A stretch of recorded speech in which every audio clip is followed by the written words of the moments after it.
So, what have I been up to since we last met? Well, it's been Easter weekend, so not a lot of time for street photography, but lots of gardening, a little bit of tennis, and I'm looking out of my loft window now and I can see blue sky. Remember that? Blimey. So good to see, isn't it? Having had so much wind and rain since Christmas. And it's actually quite warm here. And this is only, 10 o'clock in the morning? Blue sky. I don't know about you, but when I see weather like this, I just want to get out there with my camera, which I plan to do more of over the summer months. So what else? In the next few days, I'll be running a workshop in the fine city of Liverpool. Now, as you probably know, Liverpool holds the annual Aintree Racing Festival, the Grand National, of course, itself being one of the biggest events in the UK horse racing calendar. But we're not going to be shooting the racing.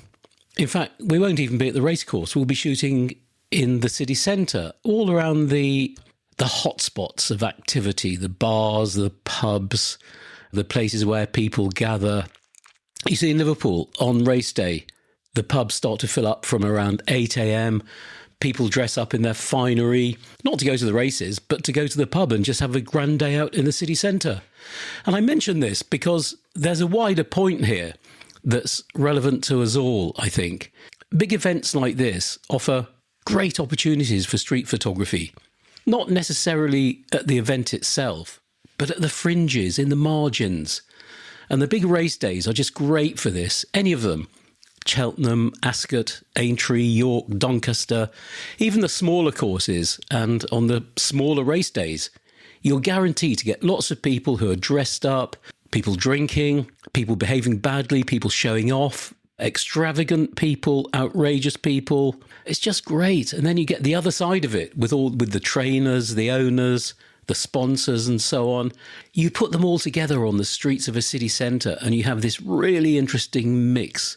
So we can all do this. We can all get to a racecourse fairly easily, or in fact, any big event. So that's what I'm doing this Saturday. I've also been quite absorbed with one of my publishers over the previous week or so. And this is Rocky Nook, the very good US publisher of photo books. They've published two of mine. Rocky Nook has set up an online community for creatives called The Nook, which is divided up into subsections for photographers, painters, artists of all kinds. And I've been collaborating with them to set up this thing called the Street Photography Club, which is a really good hangout for street photographers.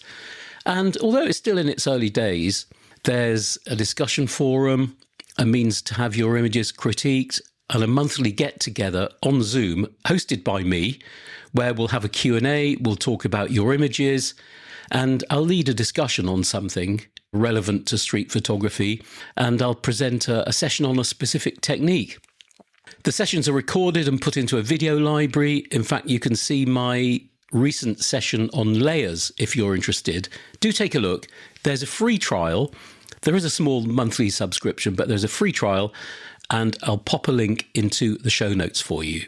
So what else? Oh, yes, big sigh of relief. I've just put my most recent book to bed, and it's been signed off by the publisher, this time Ammonite Press. This is another in the 52 Assignments series, and it's 52 Assignments Street Photography at Night. So watch out for that one. I'm hoping it'll be published in the autumn, just in time for the night shooting season. So if you're a night shooter, or want to be, you need this book.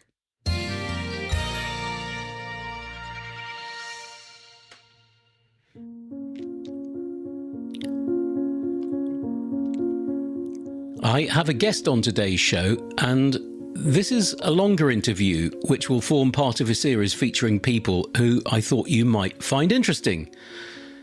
Some of you will have heard of Klick Magazine, which I've mentioned on the show before, which has been around for 2 years now and which goes from strength to strength.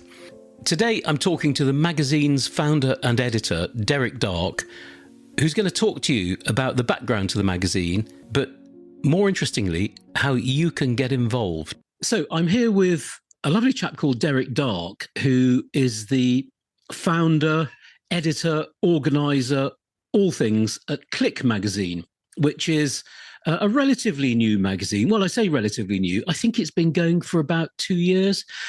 But Klick Magazine is it's very interesting because it's a magazine for street photographers by street photographers. And I think I've just had issue 8 land on my doorstep. And I thought, wouldn't it be great if we can get Derek on the show to talk about Klick and what it's all about? So, Derek, welcome. Welcome to the Street Photography Podcast. Thanks, Brian. Lovely to be here. Thanks for the invite. You're very welcome. So let's start with you. Tell us a bit about Derek as the street photographer. Okay. Very erratic, to be honest with you. Okay, aren't we all? Yeah. I'm very bad at practicing what I preach, to be honest with you. I'm a great believer in projects, which I don't tend to do. And I don't really have a style that I can call my own either. So basically, I go out on the streets and I shoot what I see. I'm very maverick about it. I'm probably lean towards the aesthetic side of street photography, if anything, but anything's game, to be honest with you. Yeah. I just enjoy walking the streets and taking photographs of what's there. Well, I think that's such a big part of it, isn't it? Actually enjoying walking the streets and taking photographs, because I come across a lot of people and quite frankly, they don't seem to be enjoying it that much. So if you can enjoy it, I think what more is there to it than enjoying it? Absolutely, it's crucial. And I really don't mind going home without a pocket full of keepers either. I like to, but I'm quite selective actually in what I take and what I keep. I think what it is, I see so many images, as you can imagine, and it's made me feel very choosy about my own photographs, really. I don't want to be taking something that has been taken 1,000 times before, if you like. Yeah, and I think this is one of the problems, isn't it? When you look at Instagram and, somebody puts a picture on Instagram and then everybody rushes out to take the same picture. It's all kind of been done. So what do you, I'm not a gear person particularly, but what sort of camera do you shoot with? I'm sure people are interested to know this.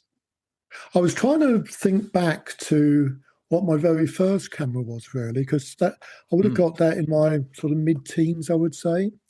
And I think it was an old Ilford camera. It was probably a 35mm fixed lens. Yeah. And that's really what started me off. But I've been in and out of photography all my life, really, and it keeps coming back to me. My 40th birthday, I was bought my first SLR. It was a Canon of some sort, one of the old Canons. Film camera. Yeah, yeah. And that was really when I got the bug. I just thought, and I had a zoom lens, can't remember what it was, but it was a zoom lens. And I just fell in love with the whole concept of photography, really. Yeah. And, as many of us did in those days, actually, with an SLR camera in around about the 1970s.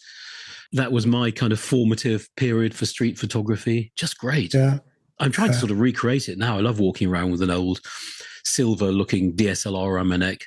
Feels great. But it's not a DSLR. You asked me what I'm shooting with now. I mean, my main camera's Leica Q3. And I've also got a GR3.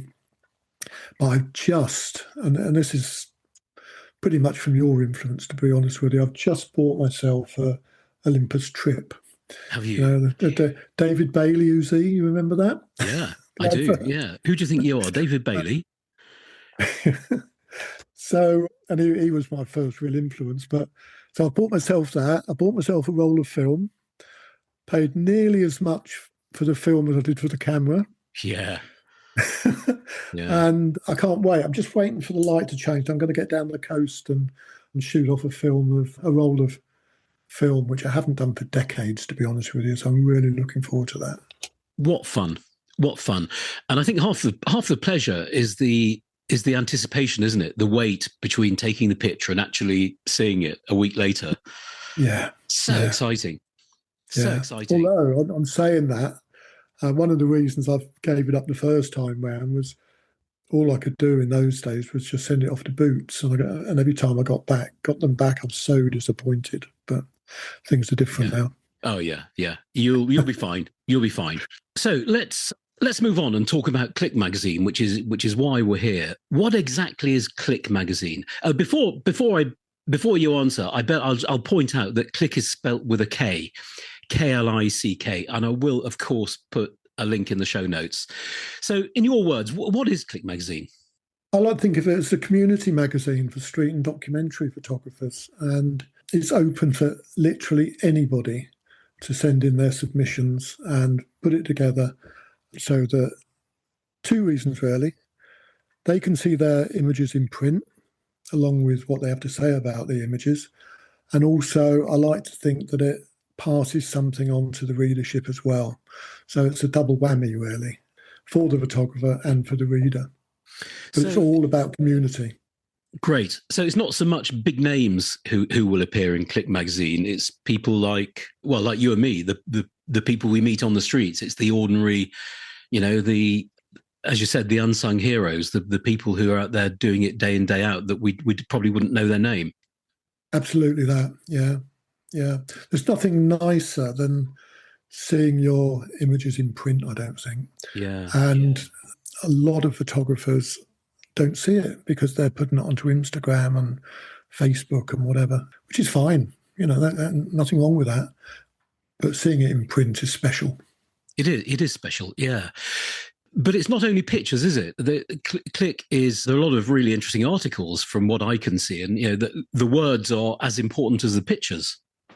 Absolutely, yeah. And I don't put submissions in unless there's some sort of script that comes with it. It doesn't have to be long. Sometimes it's a paragraph and sometimes it's, 3 foolscap pages, but it needs to have some sort of connection with the images there and the reason they're taken. Sometimes how they're taken, but it's not that necessary really. But it has to have some sort of narrative to go with the images, whether it's a single image, whether it's a project, whether it's book reviews as well, we like, exhibition reviews, but it's very readable. Yeah. Very readable. It's interesting. One particular article that stood out for me, maybe a couple of issues ago, was an interview with Doogie Wallace, who of course is a big name. Yeah. And to have him interviewed, I mean, I think that was great. And this is what people want to see, and especially to be able to look at some of his images as well. It's just great. So where did the idea come from? How was Klick born? I created my first couple of zines some time ago, and it was just that buzz of seeing my images in print. I just thought it was wonderful, opening that envelope when it dropped through the door. And so many of us, I think, have got hard disks that are full of images, and they deserve much better, I think. They don't get seen. And what I wanted was to create a vehicle for everyone and anyone to see their work in print, and as I said before, to share it with others. So important to share it with others as well.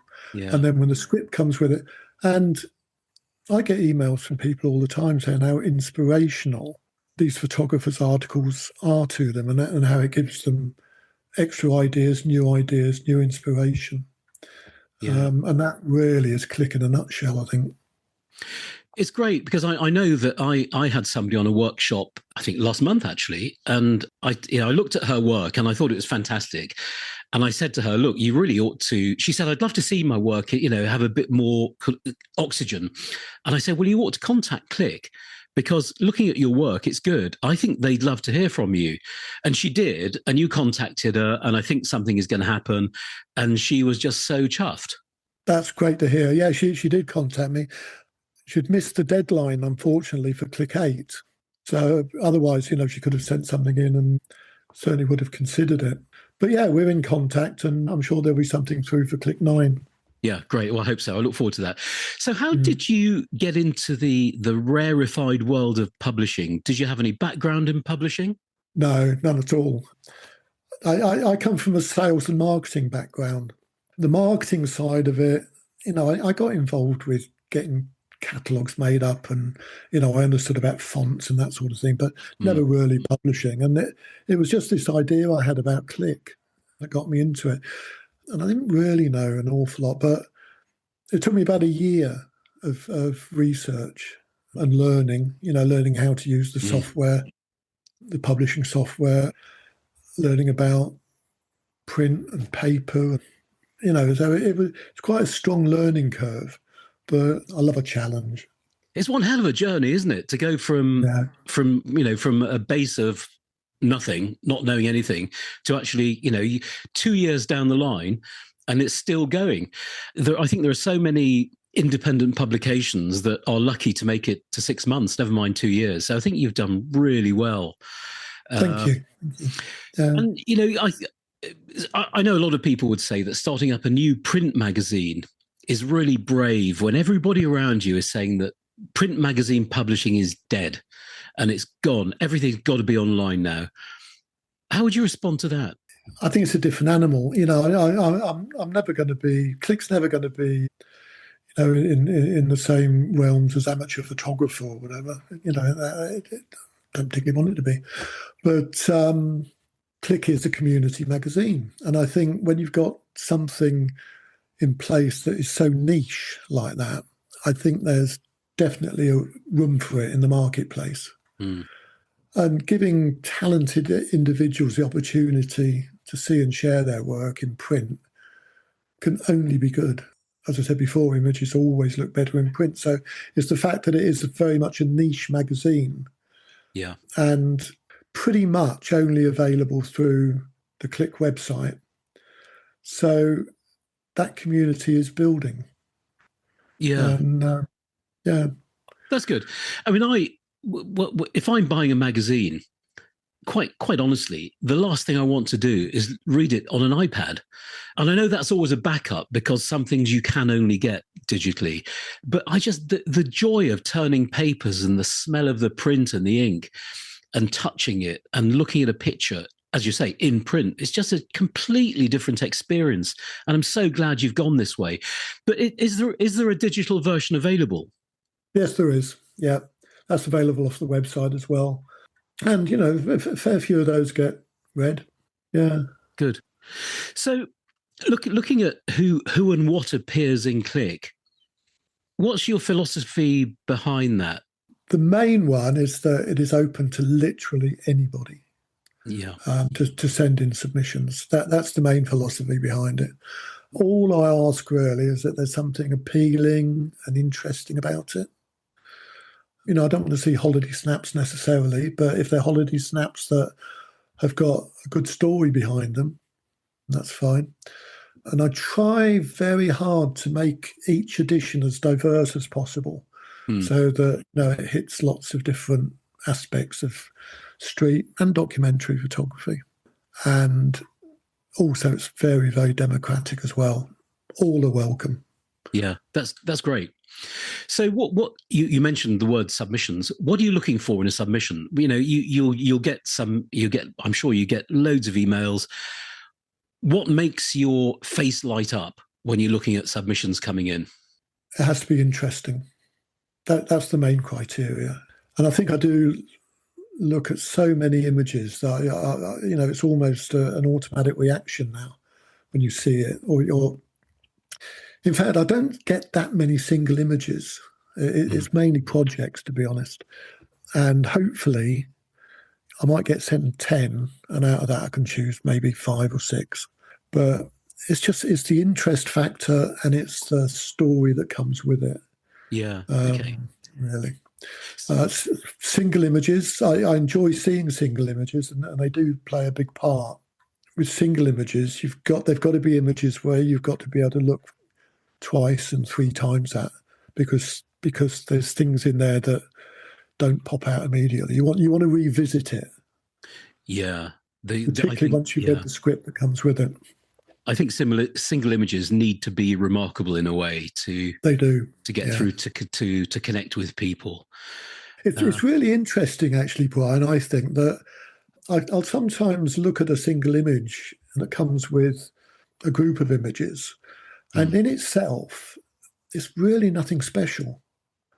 And then you start looking at the other images within the project, and it fits into it, and that one image suddenly becomes something very different when it's part of a group. Yeah, that's a really interesting point. And I think that happened to me last week. I've just got back from a week in Venice, and I came back with about, 250 images on the card, I think. and I culled it down to 61 that I thought were acceptable. Yeah. And I think of those 61, there are maybe 3 that will work as a standalone image. The rest, I think, have a role to play, and they're okay images, but they will only work. They'll only make sense if they're part of a project. And this is the power of projects. On their own, they're an also-ran. They're nothing special. And so you make a really interesting point there. So what do you reject? What turns you off when the emails come in? I do get some submissions that are clearly not street or documentary. Artistic nudes. No, that's another magazine. Yeah, I mean, I won't mention any specifics, but so some do come in, and I think, well, why have you sent that in? So, I call it street photography magazine. Documentary is fine. I get some really good things there.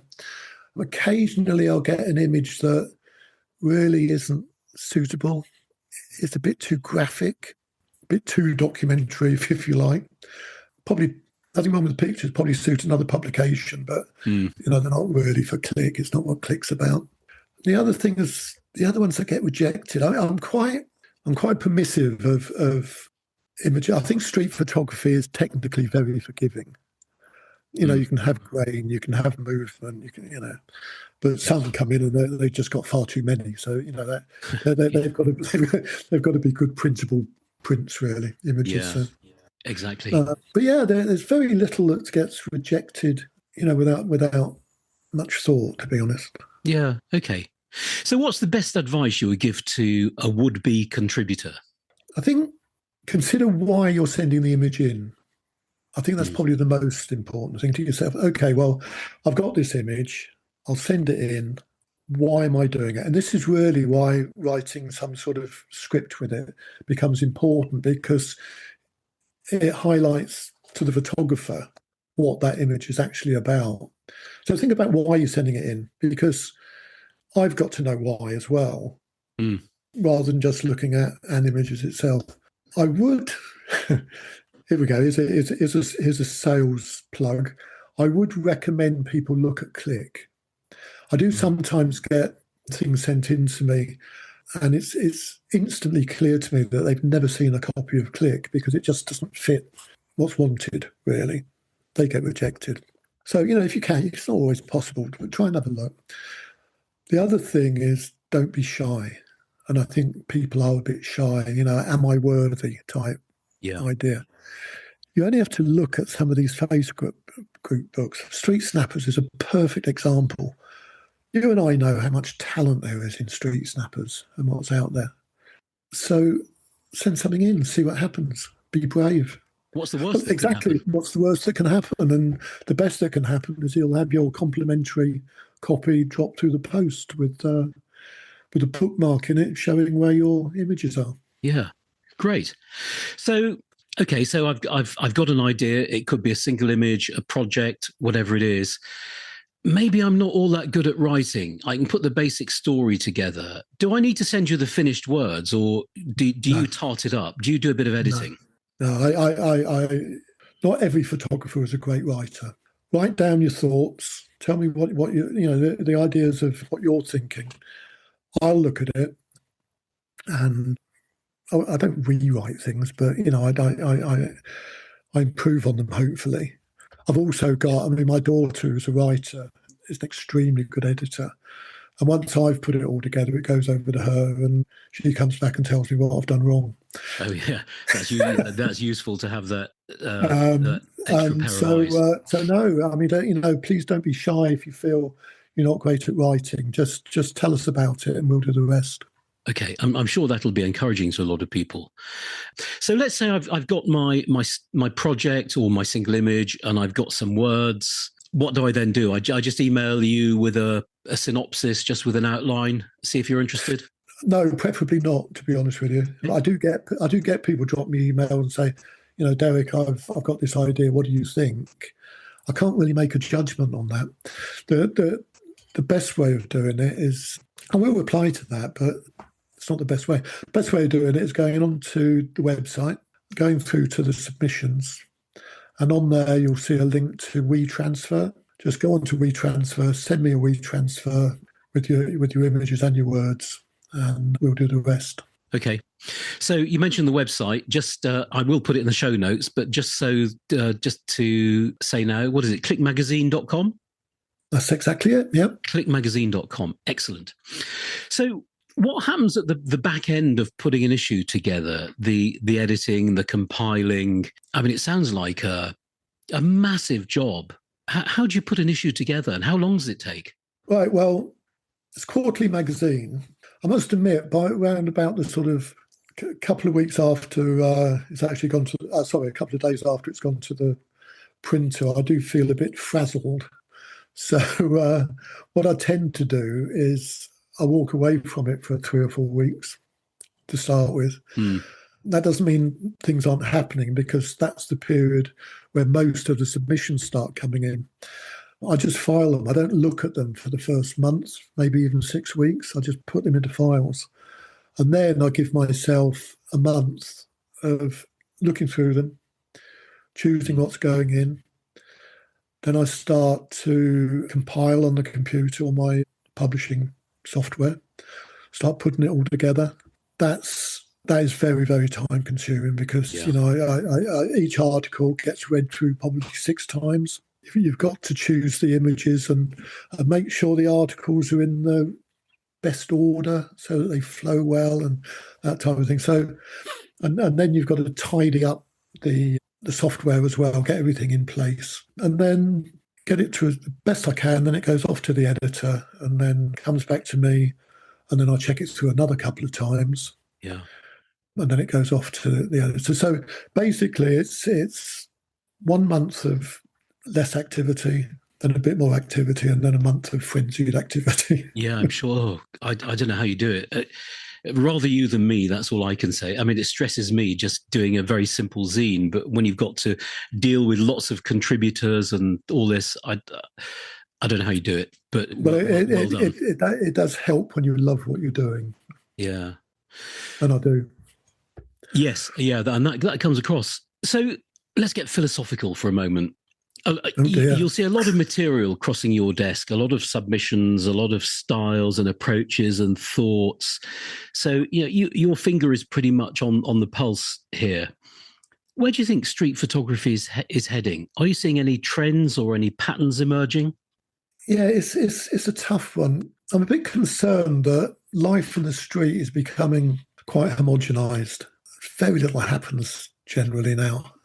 All town centres seem to be the same. Kids don't go out playing. People don't accumulate and sort of chat in the streets. Characters are fairly rare. So I think really the best trend would be, well, the most fruitful thing is to get into the more sort of vibrant and diverse cities. Seaside resorts are very fruitful as well. People get out of their normal everyday lives. This is where you need to be, I think, where people start showing their characters through. Festivals, demonstrations, celebrations, all those sort of gatherings. But yeah. You mentioned seaside. Yeah. Am I imagining this, or do you have a seaside special coming up at some point? Yeah. Well, as I said, I've never got enough to do. So, yeah, I put out a call actually a while ago asking for, I wanted to do a seaside special. Although it'll probably be called Klick at the Seaside. It's less cheesy, really. Yeah. And I put a call out, and to be honest with you, it's like a tsunami. I couldn't believe what came through. So brilliant. I've got a lot of work to sort of look through that. And so that I'll probably be starting that next week, putting that together.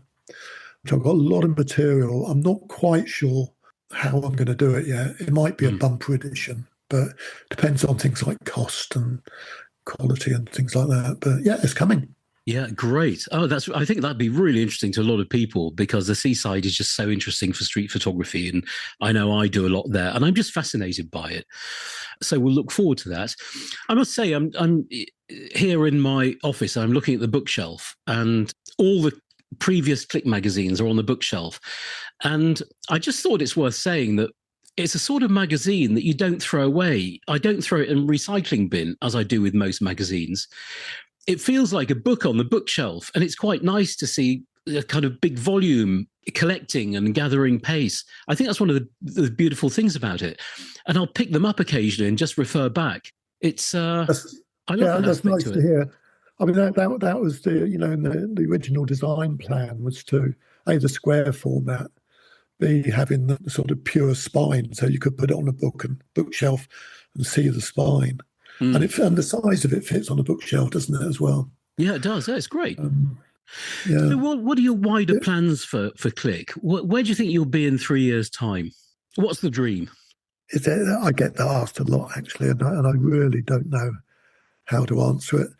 I think there's probably, well, no, there isn't. There's three aspects of it. A, have I got the energy and enthusiasm to do it? Well, there's no sign of that letting up, so that's okay. The second one is, am I still getting decent quality of submissions coming in? Mm. Again, you know, I think the quality of the submissions is superb. I'm so pleased with it. And then the third aspect is, do people still want to read it? Yeah. So long as those three are in place, it will carry on. I'll probably consider, we'll see how the Seaside special edition goes. If that's popular, then I'll probably think of maybe other specials to sort of fit in as time goes on. Oh, yeah, that's interesting. I don't, I've toyed with the idea of you know, maybe doing it bi-monthly rather than quarterly, but to be honest with you, I don't have the time to do that. I don't think it'd work, to be honest with you.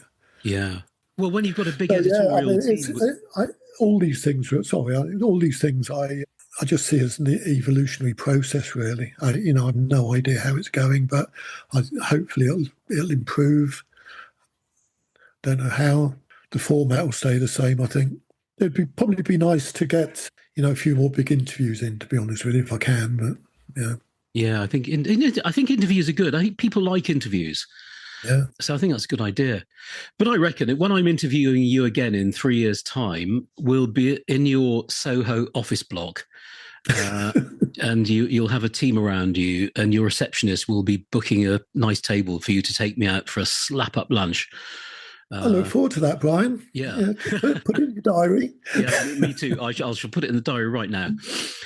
So where are we now in the editorial cycle? What's coming up, and when can we get our hands on the next one? Excuse me. It was published 2 days ago. Okay, so yes, so this was issue 8. Yeah, that's our second anniversary edition, by the way, which I'm very pleased about. Yeah, brilliant.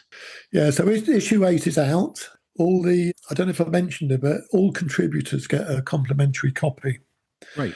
So they're always sent out before the publication date. So hopefully they've all got them, although there's a couple, I think there's one in New York and a couple in Canada, so they may not have arrived quite yet. And so, yeah, it's up on the website and all available to order. So please, listeners. Yeah, so if somebody wants to buy a copy, they just go on the website and you've got an e-commerce thing. They can just pay for it securely and one will arrive in the post. Exactly, yep. Excellent. And what about if people want to, what I tend to do with things like this, if I find something, let's say I just discover something at issue 8, I'd probably want to binge read and go back. Are you selling back issues? Yes, I've got all 8 issues here, so they're all available. A couple of them actually on special offer at the moment, not through any sort of altruistic reason, but because I've got too many of them. But yeah, they're all 8 are available. I've got them here. Great. Okay. So if anybody wants to contribute or buy a copy, they go to klickmagazine.com, which is straightforward enough. And any social links you'd like to share? Yes, there's the one I'm trying to build is the Klick Community Facebook page, or Facebook group rather, sorry. What that's about, and it's open, again, it's open to anybody. It's not there for loading images particularly. I shy away from that. It's there really as a magazine, as a sort of extra to a magazine, just for people to put their thoughts on, tell us what exhibitions they may have gone to or an exhibition they're going to, somebody they bumped in on the street, whatever, just a sort of snippet of news that they may have to share with us, or just an idea really. Yeah, that's good. So that's quite good. It does what it says on the tin. It's a community. Exactly, yeah.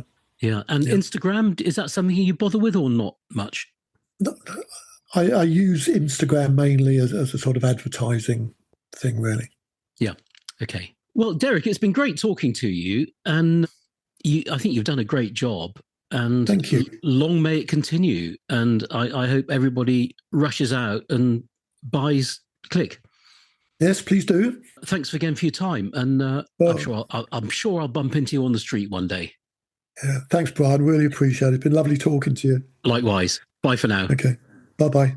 There's an old phrase, isn't there? You can lead a horse to water, but you can't make it drink. So I've led you to the water. Derek says he wants to hear from you. And now it's over to you. I'd love it if you were to get involved with this great initiative.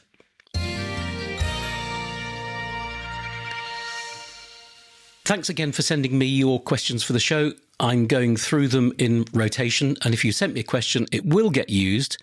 And we will start with a question from Nigel, who's been on the show before, I think. Hi, Brian. It's Nigel from East Yorkshire. I'm looking at the Ricoh GR3X, which appears to be a flagship camera for street photography. There appears to be a lot of comments regarding the battery life and dust. Have you experienced using this camera, Brian? If so, I'd appreciate your comments. Thank you. I've had several Ricoh GR3s and GR2s for that matter, and I currently use one. I've always preferred the wider 28mm version, but Nigel here is talking about the GR3X, which is the 40mm equivalent version. Now, over the years, I've heard lots of people talk about the internal dust problem. But having owned 3 or 4 of these cameras myself, and Alex, my son, I think has had 2 of them, we've never experienced it. But there are a few sensible things you can do to prevent it if you think it could be a problem. So firstly, always have a lens cap on, especially when you're not using the camera. Now, I got a cheap but very good metal one, which looks great. It fits snugly, from Amazon for about a tenner. And I think that helps really keep the dust at bay. And then secondly, when you keep the camera in your pocket, when you're just walking around with it in your pocket or your bag, keep it in a pouch. Pockets tend to get very dusty, but a nice snug fitting pouch will help keep the dust out. Again, Amazon for a tenner or something. You haven't got to spend a lot of money on this stuff. As for battery life, yeah, this is a weakness for these cameras, and we have to accept it. It's a price worth paying, I think. I usually leave the house with a battery in the camera and a couple of spares, sometimes 3 if I know I'm going to be spending a lot of time out there and I've got a long day on the streets. Now, the good news is that these batteries are tiny and they're very light, so they're very easy to carry. So, yes, the battery thing is a weakness, but it's a manageable issue. And this is such a great camera. I think I'll always own one, and it's just perfect for street photography. So the battery and the dust, yeah, there could be an issue, but easily manageable. I hope that's answered your question, Nigel. And we have one more question. This is from Andy, who lives in Venice, and I know who shoots lots of great black and white work there. Over to you, Andy. Hi, this is Andy. I live in Venice, and I'm interested to know from Brian. Brian's been coming to Venice for many, many years now and taking street snaps. How do you keep it fresh? What are you looking for every time you come? Are there any areas of Venice that you've not visited yet that you would like to? And what new projects are you working on? I'm on Monochrome Venice at monochrome.venice if anybody wants to check out some of my stuff. Thanks. Okay, I know this is specific to Venice, but you could apply much of what I think I'm going to say to any location. So firstly, having seen pretty much everything there is to see in Venice, I think, I have a reasonable idea of where I need to go to get what I need to get. So it really comes down to projects. I know that if I had to rely purely on spontaneous moments, I'd spend way too much time being in the wrong place at the wrong time, and I'd need to get lucky a lot of the time. So I go where I need to go for specific projects. For example, one of those projects is all about the Disneyfication of Venice, where everything is tourist related, where you've got tourists doing tourist things, generally looking pretty awful, being disrespectful to the city and its locals. And this project is all about Venice selling its soul to tourism, I guess. So for this project, I can stack the odds in my favour. If I have a bright sunny day, I'll go to the tourist hotspots where I know I'm going to find them, like Piazza San Marco, the Rialto Bridge, all the predictable places. Another example, another project I'm in the middle of, is all about the island of Giudecca, which is that long strip of land opposite the main island. And I find that on Giudecca, there's a feeling of detachment and remoteness, although it is part of Venice, and it's only a few minutes away by boat from the city centre. It does feel like a different land. There are no tourists there, just locals. And you just have this feeling of very slow-paced local life. So I'm shooting this one in black and white, and it's a bit more austere as a project. So if I have a wet or foggy day, it's ideal for this project. I'll go to Giudecca. So as for keeping it fresh, there's really no need to even think about that. I find that Venice has a surprise for you around every corner, and there's just so much to absorb everywhere you look. So Venice kind of keeps itself fresh. And you asked about areas I've not visited and what new projects. Well, I can combine these 2 points in the same response, I think. I'm desperately keen to explore some of the outlying islands, maybe some of the uninhabited ones, or certainly the ones that tourists tend not to bother with. I want to photograph the clam fishermen, the agricultural workers, the bars only the locals know about, the marshland seascapes, and all this stuff. Now, I'm just starting to research all this now, and once I've got a plan, I'll get out there and do some real exploring. And who knows, I might actually turn this into a workshop for next year. Watch this space. Another place I've not visited much is the island of Murano, a 5-minute boat ride away. Sure, I've been to the main parts where all the furnaces and the glass places are, but it's actually quite a big island, bigger than you might think. And I'd love to get myself round it all, certainly to the parts where the tourists don't go, and maybe do a project about the Muranese, the locals. But that's a bit further down the track. I'll probably get there this year and spend a few days there. We'll see. So that's it for today's questions. If you have a question for the show, just grab your phone. You know all this already. Grab your phone, record a short message saying your first name, where you're from, and then your question. And then if you want to add your Instagram handle at the end, then just email me the clip. Time for some news. And, well, we'll start with some news from me. And I've just launched a new workshop, and this is a Leica-specific one. You might be surprised to know. So I've been wanting to do this for a while. And when someone asked me if I was going to do one, well, that was the trigger. So here it is. This is a workshop for Leica users, and it covers all Leica cameras, but it was designed primarily with the M system in mind. And it's basically a street photography workshop in London, but with the emphasis on getting the most out of your Leica for street photography, and particularly getting to grips with zone focusing. This is something that troubles a lot of people, and I think people will end this workshop having really mastered it. That's the aim. However, the workshop sold out within a few hours, but if there's enough interest, I'll add another date, but I need you to let me know. So please ping me a message if you think you might be interested, and I'll look at this again. Now, some of you were probably members of a Facebook group called the Street Snappers Community.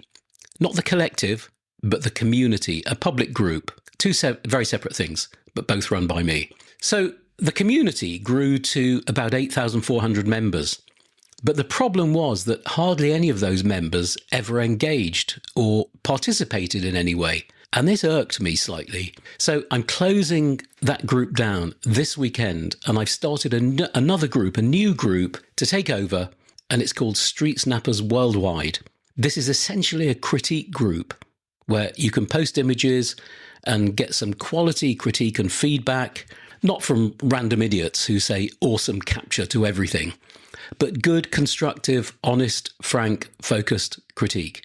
You'll also find in the group shared articles, discussions, links to films, lots of other street photography related stuff. Now, if you are a member of the old group, you've got a few days or maybe a day to, if you want to get over to the Street Snappers Worldwide group. This new group is all street, no landscapes, no architectural shots, no wildlife, certainly no weddings. It's open to all to join, and I'd love to see you there. Just search for Street Snappers Worldwide on Facebook. I'll pop a link in the show notes for you. Finally, it's almost time for the Dublin Street Photography Festival. Again, I can't believe it was a year ago since the last one. So this takes place over the first weekend in May, the May Bank holiday weekend, in fact. This is a long weekend of street photography fun. You'll see some stunning images in various exhibitions. There are workshops, walks, talks, and lots of Guinness. What's not to like? And if you fancy doing a trip to Dublin later in the year, I've got a few spaces left on my one-day workshop at the beginning of October. So I'll provide a separate link for that in the show notes. Well, that just about wraps up today's episode. If you have any ideas or requests for topics for future episodes, and your questions, of course, just drop me a line. brian@streetsnappers.com. Now, let's get out there into that lovely sunshine. Maybe do some shooting. Bye for now.